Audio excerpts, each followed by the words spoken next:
Hello there, Commonwealth Army. Everything in the world has an alpha and an omega, a beginning and an end. 2 points in time and the first and last letter in the Greek alphabet, symbolizing so much for this sequel. Beginning from the wait for more information, the 3-year-long wait for the first actual gameplay, the final title, all the way to the trilogy that it very likely is the final entry of, and perhaps in extension, the current Zelda Timeline. So be sure to leave a like, subscribe as we're also reaching the end of our push for 300,000 subscribers by my 30th birthday on June 13th, and I know many of you watching are not subscribed, so press that button to grant me a present, and for all of you, the chance to win a Switch OLED plus Game in Our giveaway.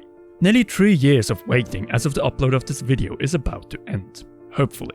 And I really hope that this will be the second to last video we upload with Breath of the Wild 2 as the video title. After all, no one is writing the sequel to The Legend of Zelda Breath of the Wild. It is simply too long. Either way, June 11, 2019 confirmed that the era of the Wild was not over with the defeat of Calamity Ganon and Dark Beast Ganon, as with Ganondorf's return the personal trinity of power, wisdom and courage is once again reunited for the first time since Twilight Princess. Though in reality the beginning of this endgame for Ganondorf and the Master Sword found in the 20th Zelda game can be traced back to the 25th anniversary Zelda title, Skyward Sword in 2011, the first title in the official Zelda timeline as presented by the 4 Zelda books, which also was the first Zelda game that Hidemaro Fujibayashi directed as part of Nintendo's Zelda team, and not for Capcom.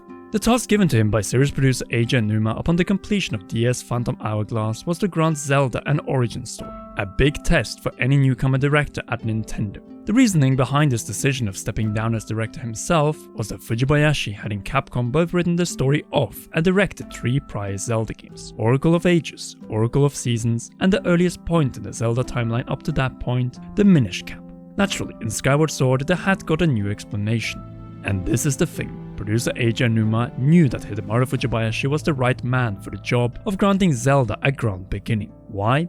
As he's an experienced storyteller, and most of all a master of expanding and adding meaning and depth to existing lore. In Skyward Sword he didn't only grant an origin story to the Master Sword, but also the source of Zelda's unexplained up to that point power, all by turning the first Zelda into the direct mortal incarnation of Goddess Hylia, the goddess of light who gave the name to the future land and kingdom of Hyrule. For her and her chosen knight, Fujibayashi added meaning to already existing lore, but instead of settling for that, he brought the story to biblical proportions. All by sacrificing Hylia after imprisoning the king of the underground demon tribe, Demise, and the loosening of this seal allowed his servant Girahim to act, forcing the first Link to pull the goddess sword in the sky and forge it into the Master Sword on the surface, before offering the first wish to the 3 golden goddesses to crush the imprisoned Demise. And then have the big plot twist, forcing Link to defeat Demise once again in the past, but too late to avoid being cursed, with the curse of Zelda's bloodline and the spirit of the hero to wander a blood-soaked sea of darkness caused by the incarnation of his hatred,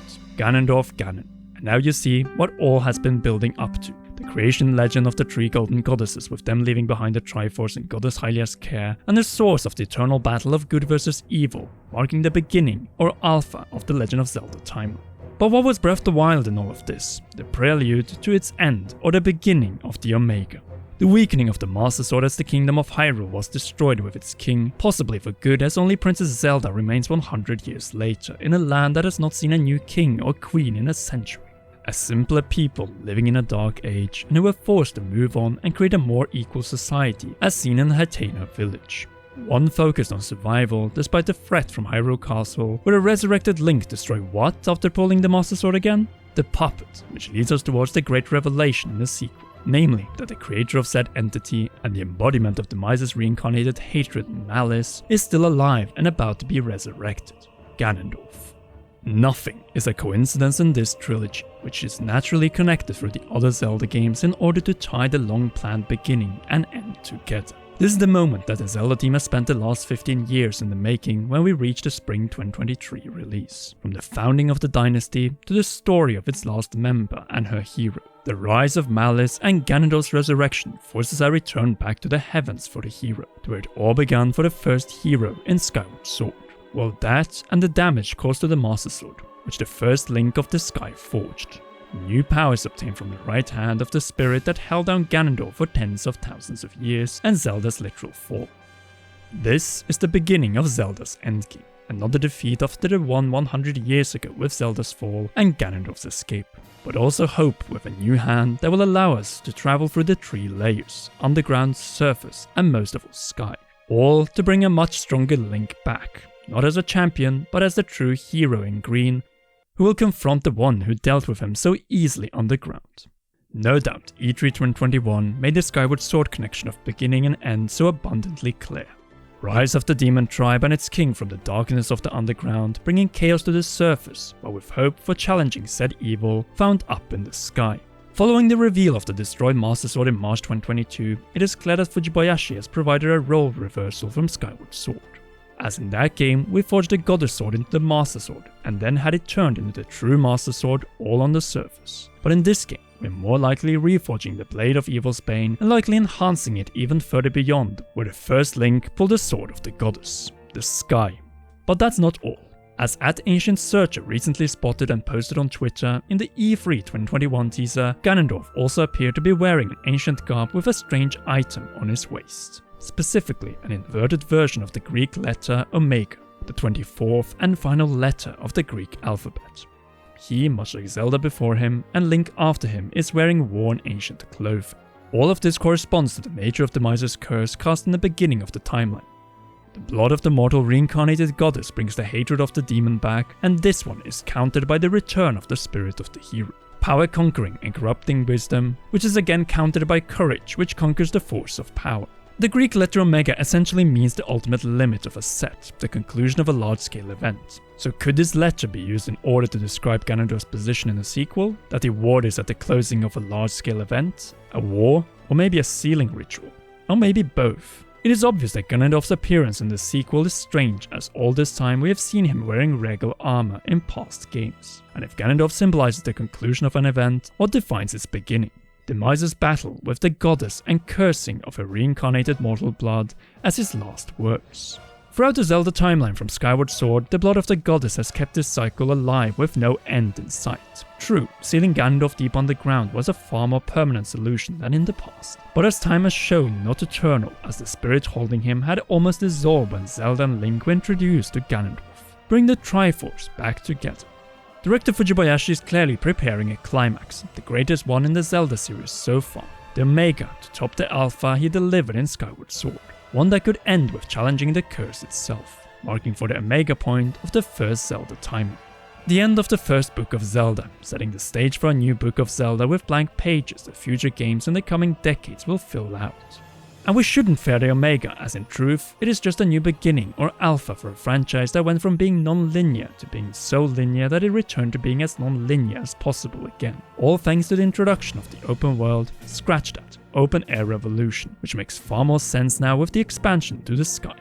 The current Zelda timeline may get its endpoint with this game, but nothing stands in the way of having 2 timelines in the future, one with and the other without Ganondorf Ganon, as there are still plenty of holes to fill in the split timeline with new games and stories leading up to its potential convergence.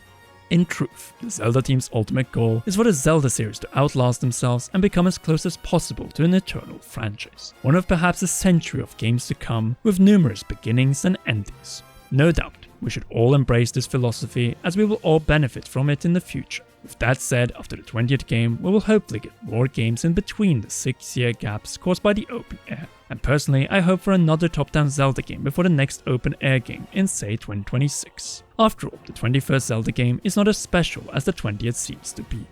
Summing up, we're in the middle of a transition to what from the beginning to end is shaping up to be the biggest Zelda quest yet, followed by an uncertainty that we will not know the future outline of until the next open air game after Breath of the Wild 2, so in 2029, perhaps even 2030. The latter wouldn't surprise us seeing the Zelda team's obsession with the golden number 3, for the series and the sequel and combinations and 3 layers. Who knows, the spring release window could be a distraction and the actual release date is Friday 3/3/2023, exactly 6 years after Breath of the Wild and the Nintendo Switch, so 3 + 3, the perfect date for the Omega.